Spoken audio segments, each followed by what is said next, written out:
आम्हाला ह्या संडाशी इथनं उठवायच्या आहेत कारण की दरवर्षी आम्हाला त्याच्यामुळे मलेरिया, टायफॉइड आणि डेंग्यू याच्यामुळे आमच्या पोरं आजारी पडतात। दरवर्षी आम्हाला 20 ते 30 हजार घालायला परवडतील का? नाही, कारण की आम्ही साधारण वर्गाचे लोक।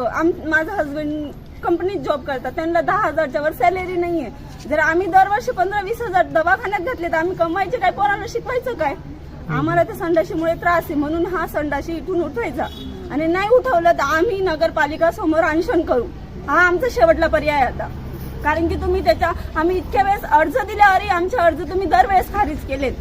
संडाशी समोर मंदिर असल्यावरही तुम्ही त्या संडाशी उचलत नाहीये। मग काय फायदा आहे तुमचा नगरपालिका असण्याचा? कधी आमच्या गलीत झाडू मारायला येत नाही, कधी नाल्या काढायला येत नाही। मग तुम्ही पगारी काय गोष्टीचे घेतात? पगारी घेतायत ना, मग तसं काम करा, आणि नाही काम करायचंय तर मग पगारी नका घेऊ। छाती ठोकून म्हणतात ना तुम्ही आम्ही कामं करतो, मग दाखवा तुमचे कामं, काय कामं केली तुम्ही आतापर्यंत?